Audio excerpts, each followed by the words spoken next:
कहानी की शुरुआत में हम ईवा नाम की एक प्रिंसेस को देखते हैं जिनके डैड इस समय कुछ ज़्यादा ही बीमार है और कोई भी हकीम उनका इलाज नहीं कर पा रहा। तभी एक आदमी प्रिंसेस को राजा शेरोम की कहानी सुनाता है। वो इसे बताता है कि राजा शेरोम के पास एक ऐसा जादुई ताज मौजूद था जो लोगों की हर विश को पूरी कर सकता था। वो ताज इतना ज़्यादा पावरफुल था कि राजा का एक शाही जिसका नाम जादूगर जफर था, वो इस ताज को हासिल करना चाहता था, लेकिन ताकत लगाकर भी वो राजा को नहीं मार पाया और वो इस ताज को हासिल नहीं कर पाया। इसीलिए वो इन्हें गुस्से में आकर शराब दे देता है कि तुम हजारों साल तक जियोगे और तुम्हें देखने वाला हर आदमी पत्थर का बन जाएगा। ईवा को इसकी बातों पर यकीन तो नहीं होता, लेकिन वो आदमी ईवा से कहता है कि प्रिंसेस, तुम्हें राजा शेरोन के ताज को ढूंढना चाहिए ताकि तुम अपने वालिद को उस ताज के जरिए ठीक कर सको। इसके बाद ईवा अपने डैड के कमरे में जाती है और उनसे राजा शेरोन के बारे में पूछती है, लेकिन उसकी डैड उससे कहती है कि ये सिर्फ कहानियां हैं, तुम्हें इन बातों पर ज्यादा ध्यान नहीं देना चाहिए। तुम्हें अपने लिए जल्द ही एक राजकुमार ढूंढना चाहिए और उससे शादी कर लेनी चाहिए ताकि वो हमारी सल्तनत को संभाल सके। इधर गांव में हम एक मार्टिन नाम के लड़के को देखते हैं जो कि अंधा है, लेकिन वो बहुत ही अच्छा लोहार है और वो बहुत ज़्यादा ही ताकतवर हथियार बनाया करता है। यहाँ पर एक आदमी मार्टिन से पूछता है कि क्या राजा जंग की तैयारी कर रहे हैं, जिस पर मार्टिन की मॉम कहती है कि नहीं, राजा तो जंग की तैयारी नहीं कर रहे, लेकिन राजा का सलाहकार इनके खिलाफ ही जंग लड़ने की साजिश रच रहा है। एक नंबर का धोखेबाज है वो। इधर राजा का सलाहकार जो ईवा से कहता है कि प्रिंसेस, राजा शेरोम की कहानी बिल्कुल सच है और उसके महल तक जाने का नक्शा तुम्हारी डैड ने अपने ही कमरे में छुपा कर रखा है।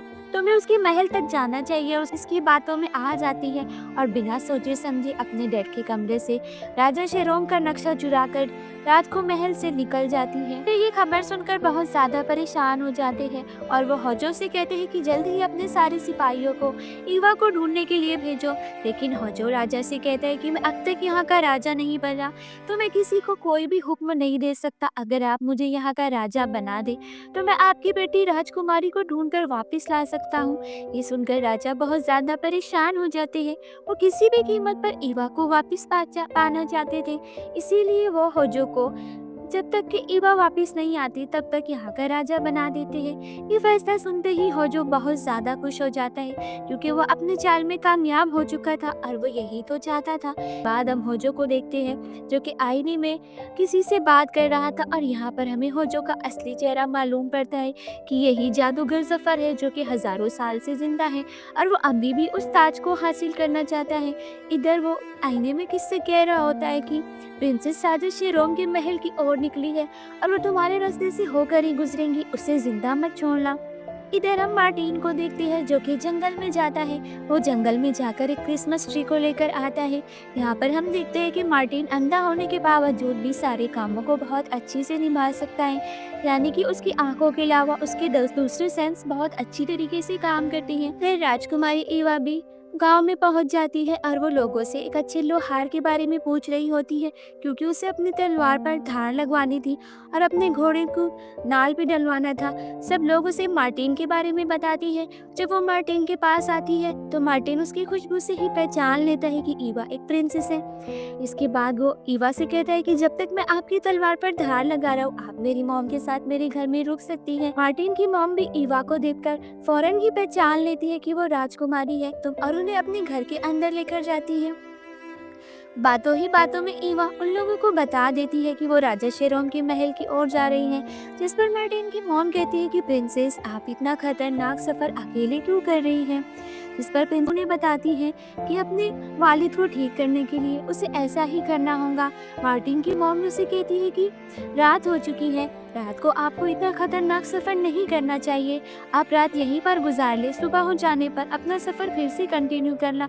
ईवा इनकी बात मान जाती है और रात यहीं पर गुजारती है।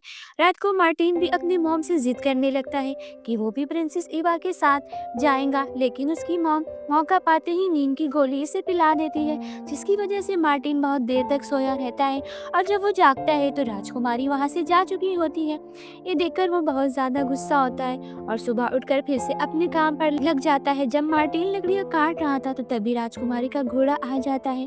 मार्टिन ये देखकर पहचान लेता है कि राजकुमारी का घोड़ा जब अकेले वापस आया है तो राजकुमारी जरूर किसी मुसीबत में होंगी, इसीलिए अब वो फैसला कर लेता है कि वो भी राजकुमारी को बचाने के लिए इसके पीछे ज़रूर जाएगा और वो में आकर अपने कपड़े पहनने लगता है। मार्टिन की मॉम भी उसे नहीं रोकती और उसके लिए खाने पीने का सामान बांध देती है और उसके हाथ में एक कुल्हाड़ी भी पकड़ा देती है, जिसके जरिए वो रास्ता भागकर जंगल का सफर तय कर सके। इसके बाद वो राजकुमारी के घोड़े के साथ जंगल की ओर निकल जाता है और उन घने पहाड़ों तक पहुंच जाता है, जिसके पीछे शेरों का महल आता है। लेकिन जैसे कि मार्टिन की मॉम ने उसे बताया था कि शेरों के महल के और जाने का रास्ता इतना ज़्यादा खतरनाक है कि जानवर भी वहाँ पर जाना नहीं चाहते। इसीलिए मार्टिन अब समझ जाता है कि आगे का सफ़र उसे अकेले ही तय करना होगा और फिर वो अपने कुल्हाड़ी की मदद से रास्ता भापते हुए आगे की तरफ चलने लगता है, जहाँ पर वो एक गुफा को पार करता है और इस गुफा की शक्ल भी शेरों के मुंह जैसी ही होती है और उसकी कान में एक बैठा होता है। वो मार्टिन को देखकर समझ जाता है कि वो एक अंधा है और वो मार्टिन से कहते हैं कि मैं यहाँ का गार्ड हूँ और मुझे कुछ दिए बिना तुम अंदर नहीं जा सकते। जिस पर मार्टिन कहता है कि मैं तो एक लोहार हूँ, मेरे पास तुम्हें देने के लिए कोई भी सिक्का नहीं। गॉब्लिन को मार्टिन के खाने की खुशबू आ जाती है और वो लालच में आ जाता है और वो मार्टिन की थैली में घुसकर उसका खाना चुराने लगता है। मार्टिन गॉब्लिन को पकड़ लेता है और उससे कहता है कि तुम इतने छोटे हो लेकिन फिर भी इतना बड़ा बड़ा झूठ बोल लेते हो। जिस पर गॉब्लिन उससे कहता है कि मैं बहुत ज़्यादा भूखा हूँ, मुझे बस तुम्हारा थोड़ा सा खाना चाहिए जिस पर मैं तुम्हारी मदद भी कर सकता हूँ। मार्टिन उसे पूछता है कि तुमने राजकुमारी को जाते हुए देखा, जिस पर गॉब्लिन उसे बता देता है कि राजकुमारी किस रास्ते की ओर निकली है। ये सुनते ही मार्टिन अपना सफ़र फिर से कंटिन्यू करने लगता है। इधर हम देखते हैं कि वो गॉब्लिन अभी भी मार्टिन का पीछा कर रहा है, सिर्फ और सिर्फ उसके खाने के लिए। थोड़ा आगे चलने पर मार्टिन को एक विच का घर मिल जाता है। मार्टिन उससे प्रिंसेस के बारे में पूछता है तो वो विच उसे बताती है कि हाँ, गई होंगी कोई शहजादी, लेकिन मुझे अक्सर बातें याद नहीं रहती, तुम मेरे घर के अंदर आओ, मैं तुम्हें बताती हूँ। मार्टिन इसके घर के अंदर चला जाता है, लेकिन यहाँ पर ये विच कुछ और ही प्लान बना रही थी। दरअसल वो एक बहुत बड़े देग में पानी उबाल रही थी ताकि वो मार्टिन को पकड़कर खा सके और वो मार्टिन के दूध में की दवा मिलाकर उसे पिलाने वाली होती है। लेकिन मार्टिन खुशबू से पहचान लेता है और वो विच से कहता है कि मुझे बाहर से कुछ आवाज़ें आ रही है, इसलिए विच चेक करने के लिए बाहर जाती है। और तभी मौके का फ़ायदा उठाकर मार्टिन अपने दूध को विच के दूध से बदल लेता है। इसके बाद जब विच वापस से अंदर आती है तो वो मार्टिन से कहती है कि बेटा, बाहर तो कोई भी नहीं, चलो अब चुपचाप से अपना दूध पी लो। मार्टिन भी दूध को पी लेता है और फिर बेहोशी का नाटक करने लगता है। विच देखकर बहुत ज़्यादा ही खुश हो जाती है, लेकिन फिर थोड़ी देर के बाद विच खुद ही बेहोश होकर नीचे गिर जाती है और जब उसे होश आता है तो मार्टिन ने इसे उबलते हुए पानी के ऊपर लटकाया होता है और वो उसको बोलता है कि अगर तुमने मुझे नहीं बताया कि प्रिंसेस किधर गई तो मैं तुम्हारा ही सूप बना दूंगा। इसलिए विच डर के मारे सच मार्टिन को बता देती है। इसके बाद विच मार्टिन से बोलती है कि मुझे नीचे तो उतारो, लेकिन मार्टिन इसे उतारे बगैर ही वहां से चल पड़ता है।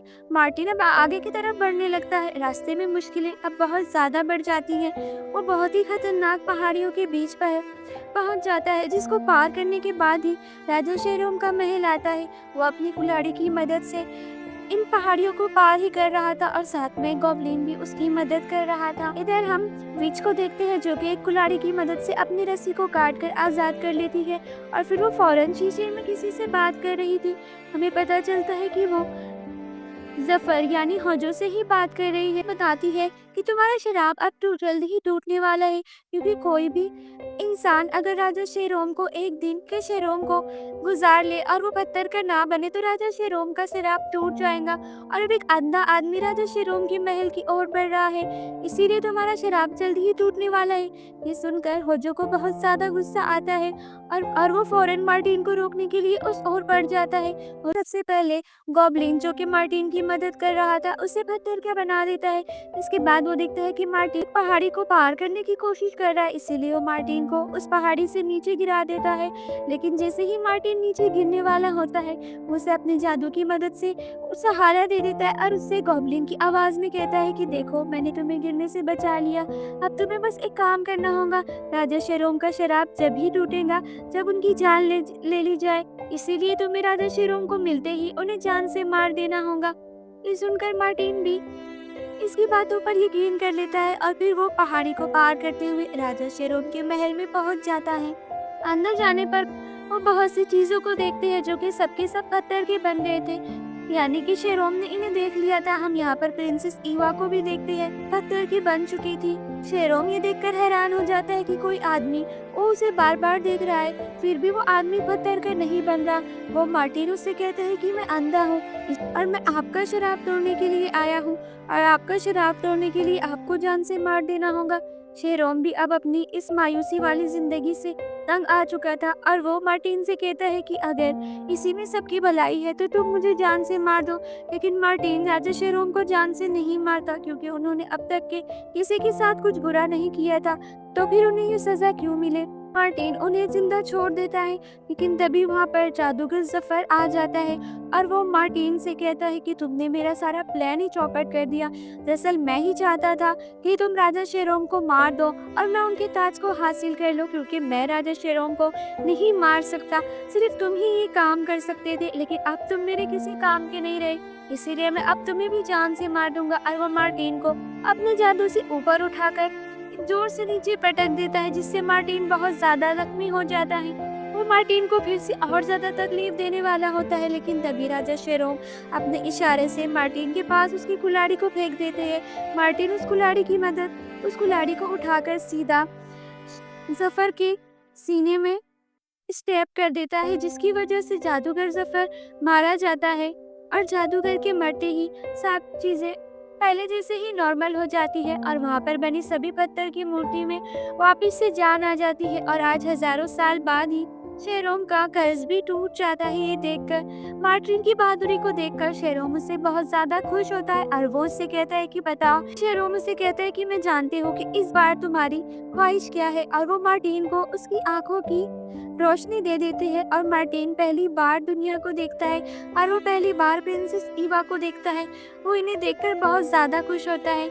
यहाँ पर मार्टिन और ईवा अब अपने महल की ओर निकलने ही वाले होते हैं कि तभी राजा शेरोम उनसे कहते हैं कि अब मैं बहुत ज्यादा बूढ़ा हो चुका हूँ, और मेरी सल्तनत को संभालने के लिए कोई चाहिए। और वो अपना जादुई ताज मार्टिन को सौंप देते हैं, और उसे यहाँ का राजा बना लेते हैं। ईवा राजा शेरोम से अपने वालिद को ठीक करने की विश मांगती है, और राजा शेरोम उसकी ये विश भी पूरी कर देती है।